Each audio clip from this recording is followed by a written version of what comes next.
اہل سنت والجماعت کا موقف آپ کی خدمت میں پیش کیا ہے کہ ہم اللہ تعالیٰ کے لیے مائیت ذاتیہ کے قائل ہیں، موجود بلا مکان کے قائل ہیں، ہر جگہ ہونے کے قائل ہیں۔ اس موقع پر آپ کی خدمت میں 30 دلائل پیش کیے ہیں، 13 آیات، 9 احادیث اور 8 عقلی دلائل۔ اب ہمارے مسلک پر، ہمارے موقع پر جو اعتراضات ہیں ان کے جوابات میں آپ کی خدمت میں تفصیل کے ساتھ پیش کرتا ہوں، اعتراضات بھی سمجھیں اور جوابات بھی سمجھیں تاکہ موقع میں مزید نکھار پیدا ہو۔ جتنے بھی اعتراضات ہوں گے ان اعتراضات کے جوابات سمجھنے سے پہلے تمہید میں چند ایک باتیں سمجھ لیں، انشاءاللہ الجھنیں ساری ختم ہو جائیں گی۔ بنیادی طور پر ایک بات سمجھیں، اگر ایک چیز کا جسم ہو اس کا حکم الگ ہے، اور اگر وہی چیز ہو اور اس کا جسم نہ ہو تو اس کا حکم الگ ہے۔ یہ ایک نقطہ سمجھ لیں گے، اعتراضات سارے کے سارے دور ہو جائیں گے اور مائیت ذاتیہ کے بارے میں ہونے والی غلط فہمیاں وہ سب ختم ہو جائیں گی۔ یہ بنیادی نقطہ سمجھ لیں، ایک ہی چیز جسم والی ہو تو حکم الگ ہے، وہی چیز اگر بغیر جسم کے ہو تو حکم الگ ہے۔ میں اس پر کئی ایک مثالیں پیش کرتا ہوں بات سمجھانے کے لیے۔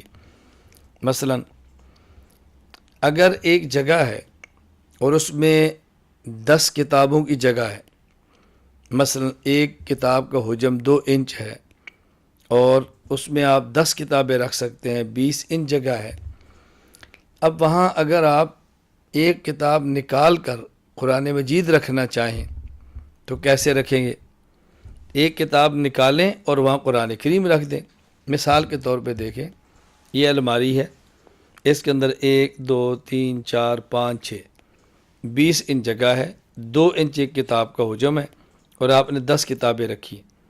اب اگر قرآن کریم رکھنا چاہیں تو ایک کتاب نکالیں گے اور دوسری رکھ دیں گے، اور جب تک آپ ایک کتاب نکالیں گے نہیں قرآن کریم نہیں رکھ سکتے۔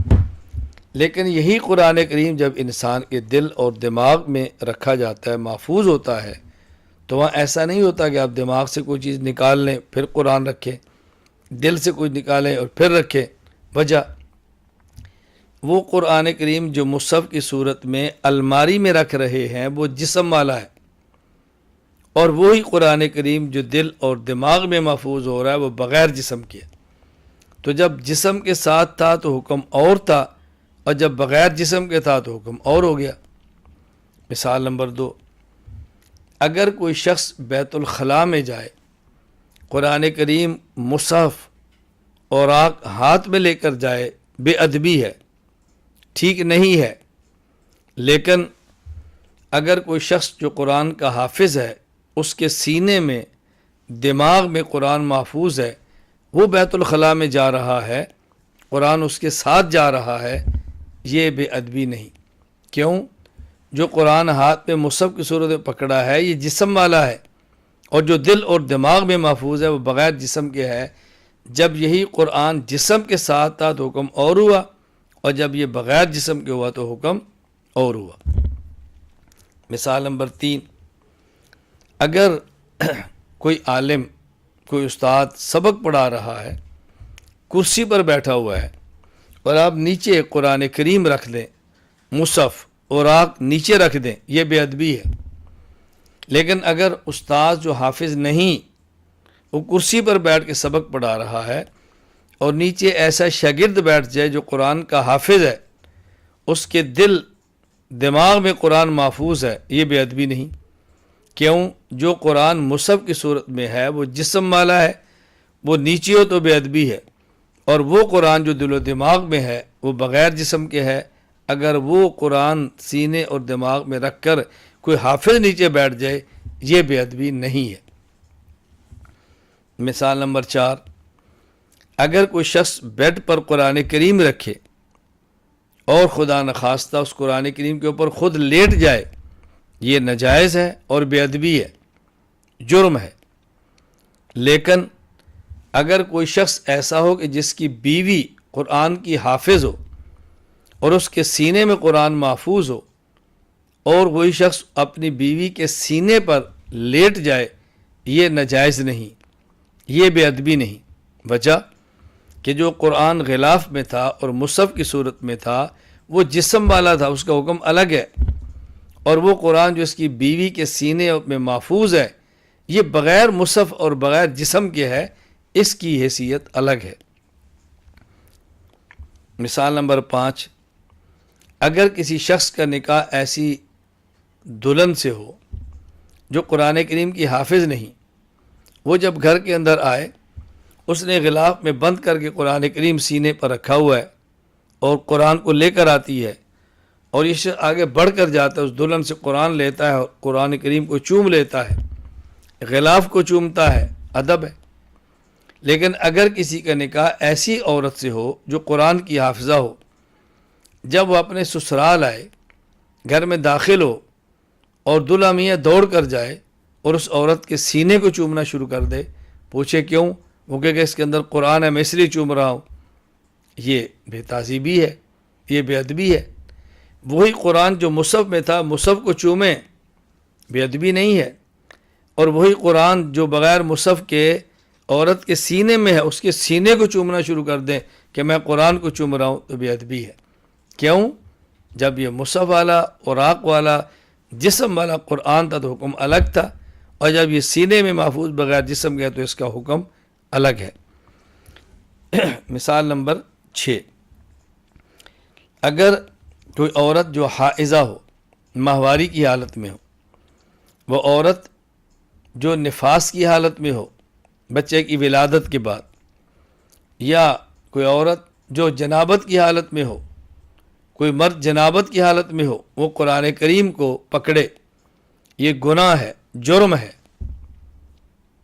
بغیر کسی حائل، بغیر کپڑے کے پکڑتا ہے تو جرم ہے۔ لیکن اگر یہی حائضہ، ماہواری کی حالت میں عورت، یا نفاس والی عورت، یا جنابت والی عورت یا مرد، قرآن کریم ان کے سینے میں ہے، دماغ میں ہے، جسم میں ہے، اور یہ ناپاک ہے، یہ بے ادبی نہیں ہے۔ کیوں؟ اس لیے کہ جب قرآن جو جسم والا ہے اس کو ناپاک پکڑے گا تو الگ مسئلہ ہے، اور جب ایک شخص کا بدن ناپاک، اس کے سینے میں قرآن محفوظ ہو، اس کا حکم الگ ہے۔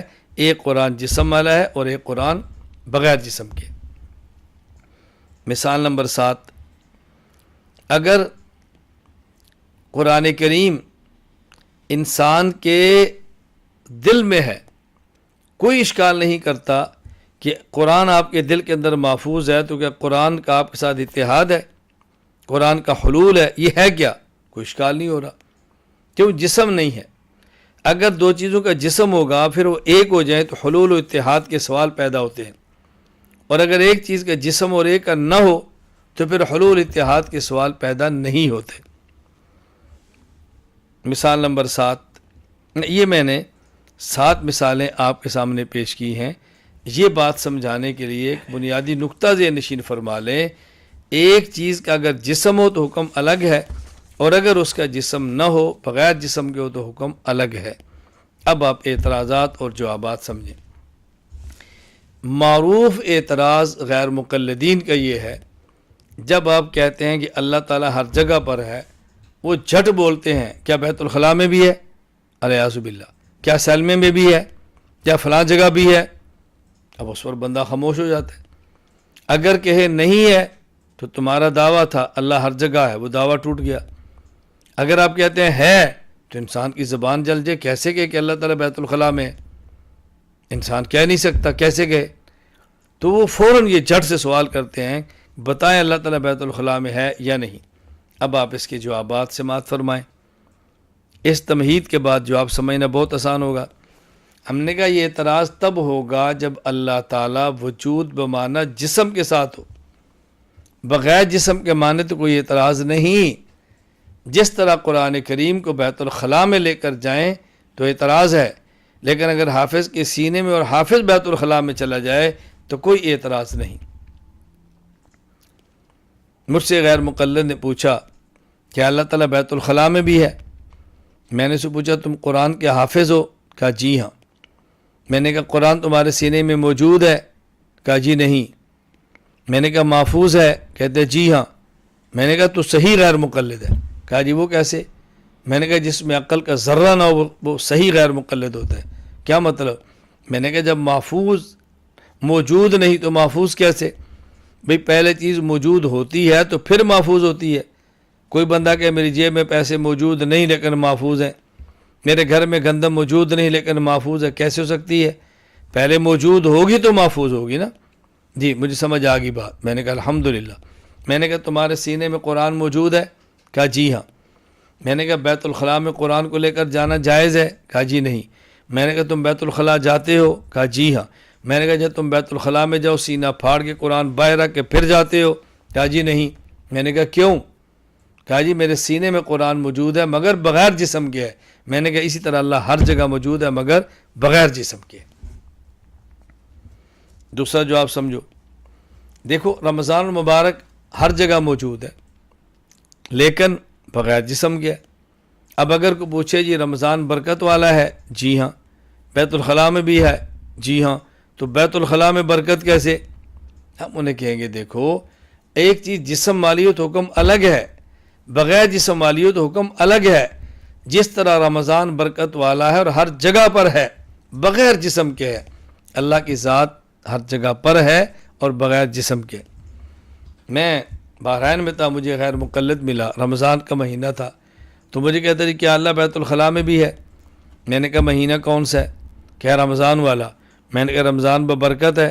مجھے کہتے جی ہاں. تو میں نے کہا یہ رمضان صرف مسجد کے اندر ہے یا رمضان اس دفتر کے اندر بھی ہے اور رمضان بیت الخلاء کے اندر بھی ہے؟ کہا جی اب کیسی بات کرتے ہیں؟ میں نے کہا رمضان مبارک ہے نا تو رمضان مسجد میں ہوتا ہے یا بیت الخلاء میں بھی ہوتا ہے؟ کہا جی وہ تو ہر جگہ ہوتا ہے. تو میں نے کہا ببرکت رمضان بیت الخلاء میں کیسے؟ کہا جی اس کا کوئی جسم ہے. میں نے کہا اسی طرح اللہ کا کوئی جسم ہے. تمہیں اشکالات اس لیے پیدا ہو رہے ہیں کہ تم اللہ کو بالجسم مانتے ہو جبکہ اللہ تعالیٰ بلا جسم ہے. جواب نمبر 3، ایک ضابطہ یاد رکھ لیں، اگر کسی چیز کو تفصیلاً بیان کریں تو بے ادبی ہے، اگر اسی چیز کو اجمالاً بیان کریں تو ادب ہے. ایسے بھی ہوتا ہے، یعنی بعض چیزوں کو تفصیل سے بیان کریں گے تو بے ادبی ہوگی اور اجمالاً بیان کر دیں گے تو ادب ہوگا. میں مثالیں دیتا ہوں.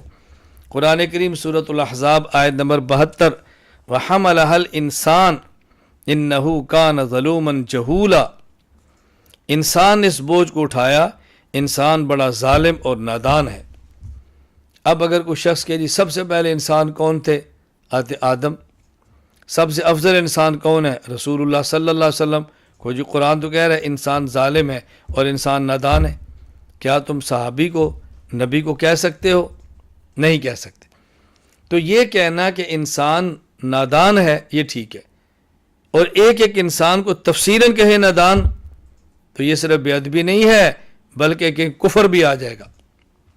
پیغمبر کو یہ کہنا نادان ہے، پیغمبر کو کہنا یہ ظالم ہے. میں اس لیے بات کہتا ہوں کہ ویسے کہنا کہ انسان ظالم اور نادان ہے ٹھیک ہے، لیکن افراد انسانی میں سے ہر فرد کو گن کر یہ بات کہنا یہ ٹھیک نہیں. بات اچھی طرح سمجھیں تو بعض چیزیں اجمالاً ٹھیک ہوتی ہیں لیکن وہ تفصیلاً ٹھیک نہیں ہوتی، بے ادبی ہوتی ہے.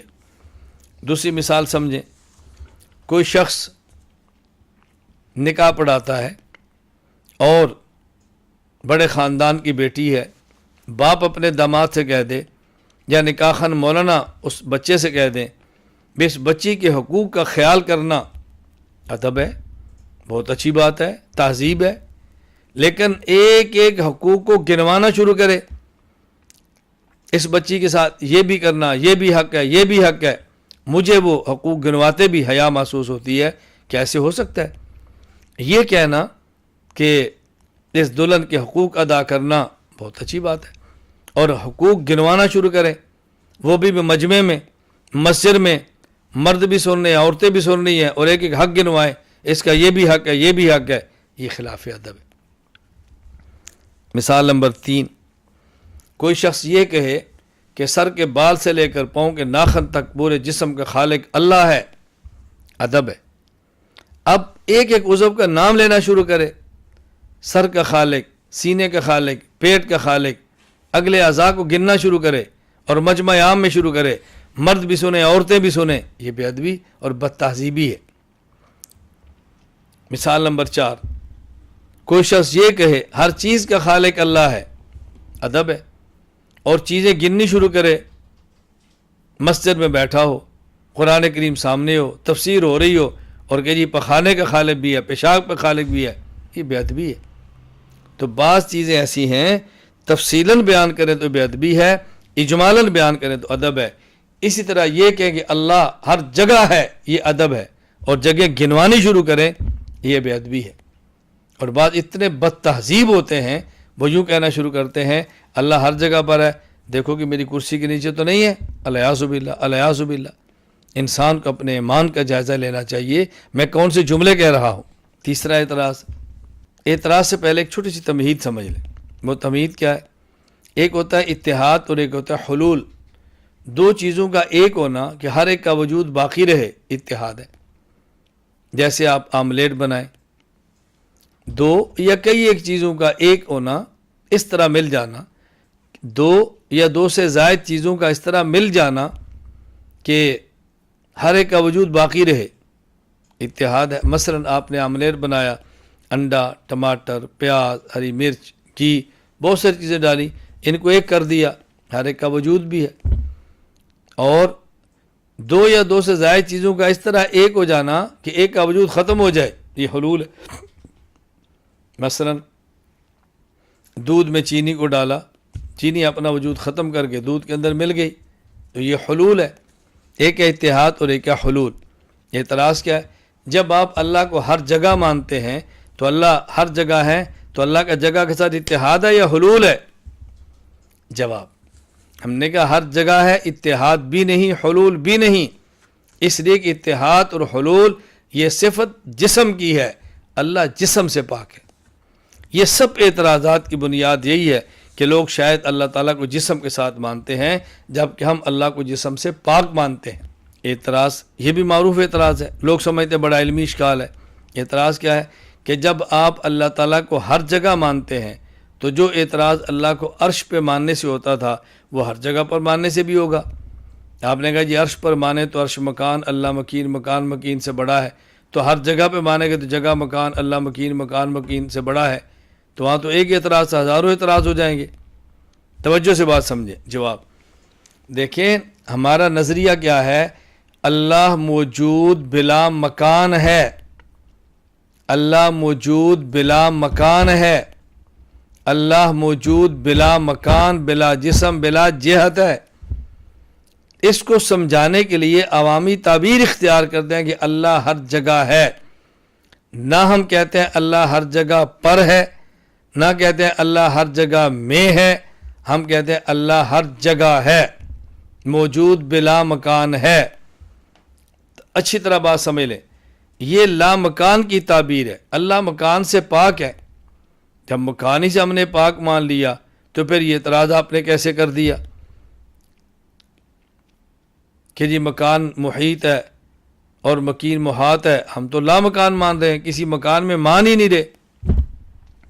دوسرا جواب سمجھیں، ایک ہوتا ہے بلا مکان، ایک ہوتا ہے خاص مکان۔ ہم اللہ کو بلا مکان مانتے ہیں، خاص مکان میں نہیں مانتے۔ اشکال تب ہوں گے جب خاص مکان میں مانے، ہم نے خاص مکان میں نہیں مانا، ہم نے بلا مکان مانا ہے۔ اچھی طرح بات ذہن نشین فرما لیں۔